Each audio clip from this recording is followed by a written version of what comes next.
What's up guys, the Amiga Boys here and I'm finally back with another video. This time we're going in depth with Vaal Orbs and the new Corruption Altar. In this video we'll be taking a look at both the regular Vaal Orb that has been in the game for like 3 years now, but also the new Corruption Altar just added into the Incursion League recently. I'll be going over the different outcomes of both the options, what to Vaal, when to Vaal and when not to Vaal, as well as some tips and tricks on how to maximize your profit when corrupting your items. So sit back, relax, maybe grab some coffee, I don't know, but yeah, enjoy the video guys.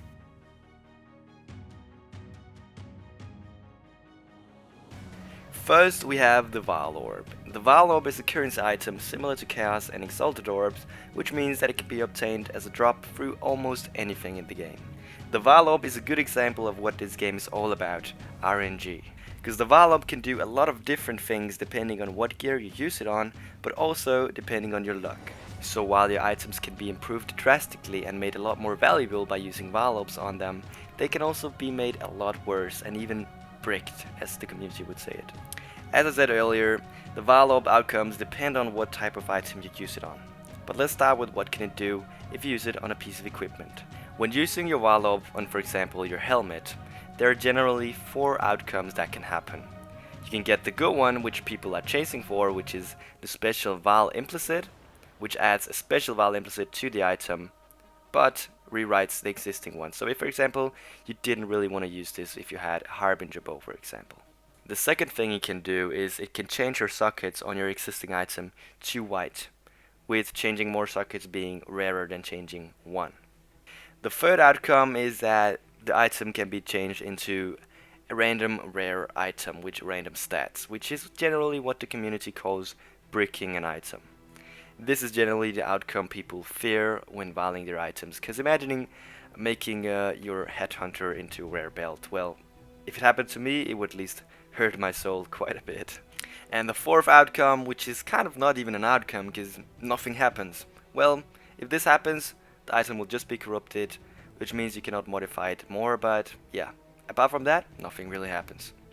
All of these outcomes have an equal chance of happening, so this means that on average you will be bricking 1 out of 4 items, also getting an additional implicit on 1 out of 4 items.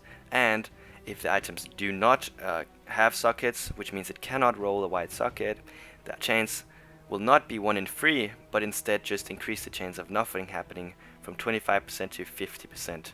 And the other rolls are still 1 in 4 chance.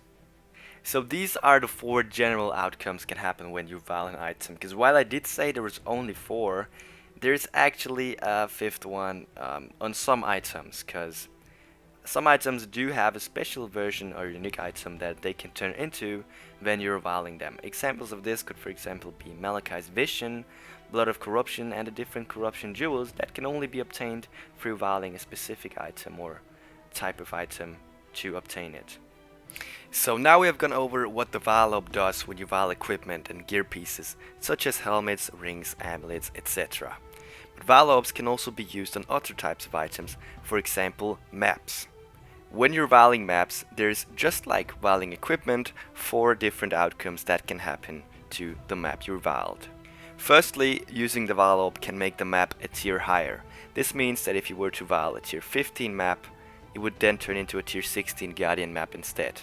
If you were to Vaal a Carcass map and it turns into a tier 16, you will not get a tier 16 Carcass map, but instead get the respective Guardian map connected to it. And the same goes if you were to Vaal a Shaped map. If you Vaal a Shaped tier 6 map, it will then just turn into a Shaped tier 7 map, following the Atlas path.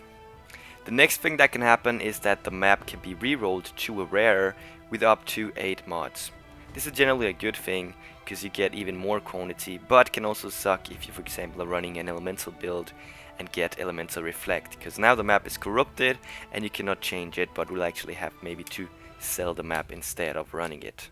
The third thing that can happen is actually that the Vaal Orb can turn the map into an unidentified version while it still keeps the rolls. This is a really good thing, because unidentified maps do give more quantity, so it's just a boost to drops from that map, and it keeps the same rolls, so as long as you roll something you can run before you Vaal it, you're good to go. And the last thing that can happen is just like with the equipment, that nothing happens. So this time around you will just get a corrupted map with the same roles as before. On top of that, all Vaal maps, the bosses have a chance to drop these at 0 fragments and death, so there's a pretty good incentive to run your maps corrupted. But bear in mind that Zana mods will be a little bit more expensive on corrupted maps, because instead of, for example, costing 2 chaos, it will now cost both 2 chaos as well as 2 Vaal orbs. And actually, I've also forgot to mention that when you Vaal a tier 15 map, there's also a special chance of that map turning into a tier 16 Vaal Temple. And the Vaal Temple is just a special map with containing the Atziri trio and have some special divination card drops. And the map cannot drop by itself, but you have to corrupt it in order to be able to acquire it. So now we have gone over both equipment and maps, but there is actually also a third type of things you can Vaal, and that is gems. When Vaaling gems, there's still 4 outcomes, but this time around they can both be negative and positive. First off, you can get an additional level or remove a level. So this means that if you corrupt a level 4 gem, it can either turn it to a level 5 gem or turn it into a level 3 gem, if this outcome happens. But the special thing is that this thing can go over the cap, because normally you can only get up to a level 20 gem, but if you Vaal a level 20 gem, you can actually get a level 21 gem by using this method through Vaal Orbs. And the second outcome that can happen is that it can turn the gem into its respective Vaal gem. So this means that if you Vaal a haste gem, it can potentially turn into a Vaal haste. But this of course can only happen if the gem has a respective Vaal gem. So discharge cannot turn into a Vaal discharge, because Vaal discharge gem do not exist in the game currently. So if you were to Vaal a discharge, the chance would just be 25% to add or remove a level, 25% to get the quality, and then just 50% chance of nothing happening, instead of all of them having 25% chance to occur. And the third thing that can happen is that it can add or remove 1 to 10% quality. So if you were to Vaal a 2020 discharge again, you can get actually it can remove 10% quality, so we only go down to a level 20 10% quality discharge. But it can also add higher than the cap. The cap is of course 20%.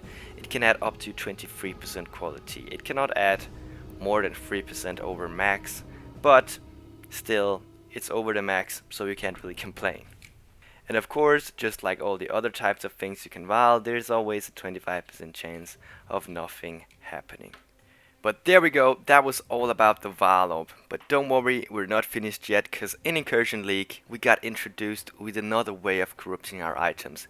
This time it was through the level 3 corruption room called the Locus of Corruption. In this room there is a corruption altar, which works similarly to the Vaal Orb in some ways, but also have a lot of different outcomes. The corruption altar can be used to corrupt your equipment and works similarly to your regular Vaal Orb, in that case that it has 4 potential outcomes that can happen when you use it. But the special thing about the corruption altar is that you can only use it once every time you get that level 3 chamber. And while the corruption altar potentially can give a lot higher reward, the risk is also way higher, because this time around you have 50% chance of breaking the item instead of only having 25 on the regular Vaal Orb. But yeah, let's jump into what you actually can get from the corruption altar. So the first outcome that can happen is that the item will be turned into a rare shaper or elder items with random links and random sockets. This is generally considered a brick, as you cannot really modify the item, link the sockets or craft it further, so no matter what happens, it will be stuck as it is. The second thing that happens is that it can turn all the sockets into white, and it will keep the links of course. So if you use this for example on a 6-link Queen of the Forest, you'll be getting basically a tabula rasa with Queen of the Forest stats on it.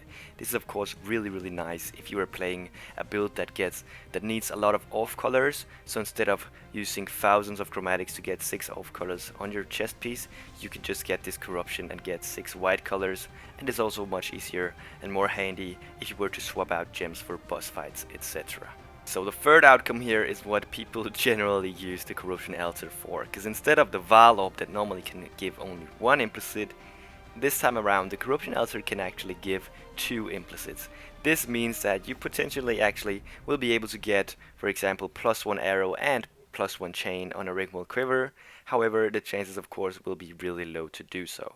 This is also crazy good for getting +1 gems on chests, etc. as you, instead of getting +2 to some skill, you can actually be getting +4, which is just ridiculous and is basically better than getting additional support gem. And now the fourth outcome is the most scary one, and that is basically known as the poof. Because what happens is that you use the Corruption Altar on the item, you blink it with your eyes, and then your shit is gone. I kid you not, guys, you will not even be able to look at the bricked headhunter and think about why the fuck did I do this. No, it will just be gone, erased from memory, basically. So there we go, guys, that was all for the corruption chamber, but there's actually another room in the temple as well that can be used to corrupt your stuff. This room is called the Dorianis Institute and can be used to Vaal your gems. In the Dorianis Institute you'll find the Lapidary Lens, and the Lapidary Lens can basically be used similarly to how you Vaal a gem. Instead of just giving one outcome, it basically just picks 2 outcomes. The outcomes that can happen through the Lapidary Lens are just the same as from a regular Vaal Orb, but you will just be able to get things that you normally couldn't get, for example both upgrading it to a Vaal gem and increasing it by a level. This is the only way, for example, to get 21, 23 gems or 21 Vaal gems, etc.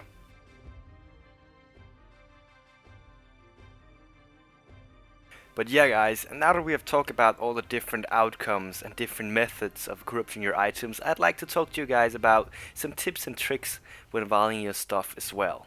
So generally when you decide to corrupt your items, there are 2 main ways of corrupting your gear. There is vaaling for profit, and then there is vaaling because you're done with the league and want a reason to quit.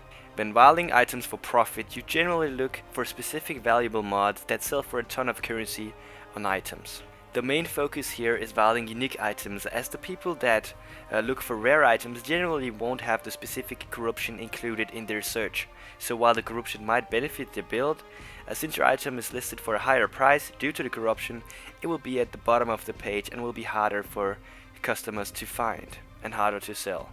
Uniques, however, are more widely used, and people do actually regularly look for specific mods on these things. These mods would, for example, be +2 to socketed gems and chest pieces, curse on hidden gloves, quantity on jewelry, or adds an additional arrow on bows, etc. When vaaling items for profit, it's also a good idea to make sure that you don't do some stupid mistakes before vaaling. I always try to quality up the item beforehand with 20% quality, and then also try to link it, if it's gloves, boots, etc., with at least 4 linked sockets.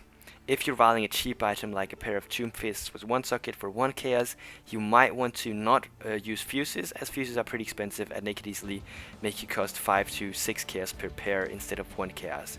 But generally, if the item's more expensive, always link them and use quality on them before vaaling.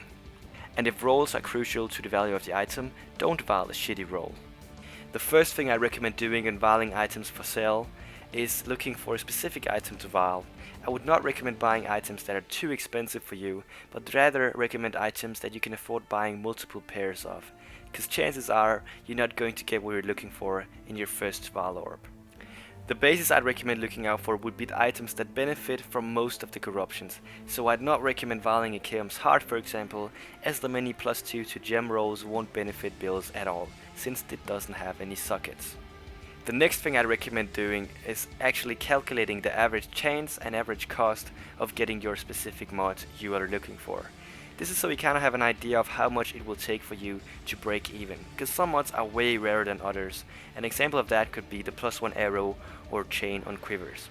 These mods do spawn in like 1 in 300 tries, so you will take a lot of Vaal Orbs and a lot of bricks for you to get the desired mod on average.